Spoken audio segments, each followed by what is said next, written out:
पहुंच गया हूँ गाइस मैं आर्मेनिया के येरेवान इंटरनेशनल एयरपोर्ट के डिपार्चर्स में। आई थिंक यहाँ पे मेरा गेट होगा एंड बोर्डिंग काउंटर भी, आई थिंक ओपन नहीं है अभी। So I just check from the notice board there, जो भी बोर्ड रहता है। सो होपफुली जल्दी ही मैं बोर्ड कर जाऊँगा अपनी नेक्स्ट फ्लाइट के लिए। छोटा एयरपोर्ट है। Hello guys, very good morning to all of you. Yerevan के इंटरनेशनल एयरपोर्ट पे बैठा हूँ अभी। नेक्स्ट फ़्लाइट है इस्तांबुल के लिए। एक्सपीरियंस बताता हूँ कैसा रहा मेरा। मुझे पता था प्रॉब्लम आएगी कुछ ना कुछ, because as I told you passport मेरा स्कैन नहीं होता। आई डोंट नो क्या इशू है इसमें। हर एक एयरपोर्ट पे आई थिंक अभी इस्तांबुल जाके भी कोई ना कोई इशू होगा, because they have to put it manually. I don't know why becomes maybe it's old or something. So I got my boarding pass, everything. I got it already, but बहुत time लगता है actually. I don't know why. ये कुछ system इनको update करना चाहिए अपना। आई don't no क्यों ऐसा है।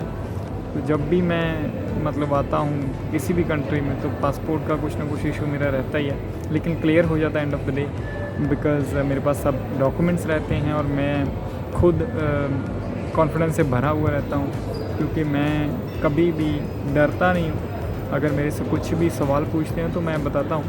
एक चीज़ हैरानी करने वाली थी, जब मैं बोर्डिंग के लिए जा रहा था, लाइक अपना बोर्डिंग पास लेने के लिए एयरलाइन काउंटर पे, तो वहाँ पे एक्चुअली वीज़ा लगा हुआ है मेरा टर्की का, मेरे पासपोर्ट के ऊपर। Only then I am allowed to travel, right. तो एयरलाइन काउंटर वाला जो पेगासस का भाई साहब थे, वो मेरे से पूछ रहे हैं कि is this the visa, like Turkish visa. May be उन्होंने या तो कभी देखा नहीं होगा, क्योंकि यहाँ से इंडियन कम ही ट्रैवल करते हैं टर्की के लिए। येरेवन से, स्पेशली आर्मेनिया से अगर आता है कोई दुबई से वापस चला जाता है दुबई कोई, तो कम ही ट्रैवल करते हैं। सो मैं ऑलवेज़ कोशिश करता हूँ कि एक साथ 2 कंट्रीज़ घूम लूँ।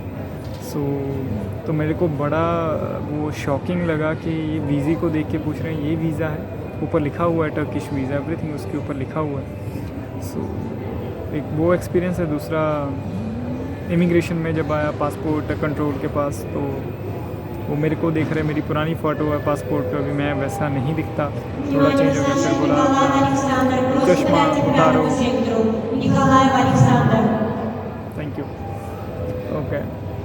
तो फिर उन्होंने 5-7 मिनट लगाए, चेक किया आपका नाम क्या है। मैंने कहा यही है मेरा नाम जो पासपोर्ट पे लिखा है भाई। मतलब जो चीज़ें लिखी हुई हैं वो चीज़ें पूछते हैं। This is quite actually shocking to me. जो चीज़ सामने लिखी हुई है उसको पूछने का मतलब नहीं बनता।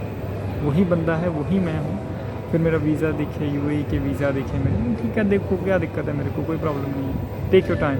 मैं खड़ा रहा चुपचाप, जो भी मेरे से क्वेश्चन पूछे मैंने बताए। So why I am sharing this with you, कि अगर आपके साथ ऐसा होता है तो आप पैनिक मत होइए। उनका काम है, उनको चेक करना पड़ेगा सब कुछ, कि कोई बंदा इलीगली तो एंट्री नहीं कर रहा किसी कंट्री में।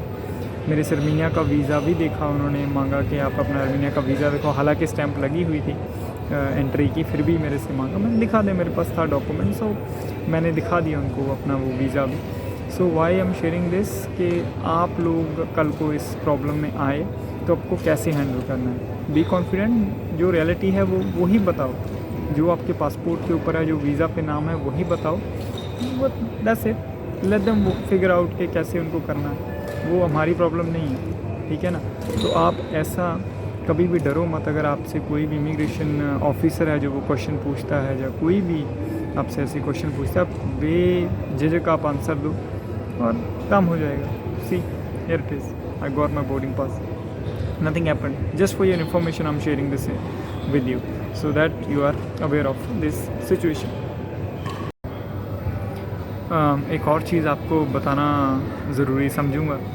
जब यहाँ पे मैं सिक्योरिटी चेक करा रहा था, क्योंकि मेरे पास हैंड लगेज है, तो वहाँ पे एक लेडी बैठी थी, लेडी बोलो लड़की बोलो, तो मेरे बैग में एक्चुअली पानी था साथ में, मैंने पानी कैरी किया था, एक बॉटल छोटी। तो उन्होंने जब स्कैन किया, उनके पास बाहर आया, she was actually sitting on that seat जो चेक करते हैं वहाँ पे। तो मेरी तरफ देखा, उन्होंने बोला पानी, एंड देन मैं सडनली शॉक हो गया, ये पानी किसने बोला। तो उसके बाद उन्होंने बोला पानी नहीं जाता। तो मैं कम्प्लीटली शॉक हो गया कि आर्मीनिया में हिंदी, वो भी लड़की, how is it possible. I don't no कैसे वो उनको मालूम था ये वर्ड्स। आई डोंट नो किसी के टच में है इंडियन के साथ या वो, I have no idea actually कैसे उन्होंने ये बोला, क्योंकि मेरे को कोई भी बंदा आर्मीनिया में इंग्लिश बोलता नहीं मिला, हिंदी तो दूर की बात है। तो ये 3 वर्ड्स उन्होंने बोले मेरे को, शायद ऐसे ही सीखे होंगे, आप नो आइडिया। तो ये एक अच्छी चीज़ हुई। थोड़ा मैंने भी स्माइल किया, उन्होंने भी स्माइल किया। तो मैं बोला ठीक है जी, नहीं जाता तो आप रख लीजिए पानी, मैं अपना बैग लेके चला जाता हूँ। But it was a nice experience कि कोई यहाँ पे भी हिंदी बोलता है। बड़ी बात है अपने लिए, गर्व की बात है कि दूसरे देशों के लोगों को भी अपनी लैंग्वेज के बारे में थोड़ी बहुत नॉलेज है। अच्छा लगा उनसे ये वर्ड्स सुन के। आई डोंट नो ज़्यादा आती है उनको, नहीं आती, but it was a nice experience when you are specially overseas someone speaking your language. İstanbul Sabiha Gökçen Havalimanı için uçuş süremiz yaklaşık 2 saat olacaktır. Ben kabin amiriniz Gülay ve ekip arkadaşlarım bu uçuşta sizlere yardımcı olmaktan memnuniyet duyacağız. İyi uçuşlar dileriz. Ladies and gentlemen, dear children, Pegasus Airlines, home to the youngest and environment-friendly fleet in Turkey, welcome you on board.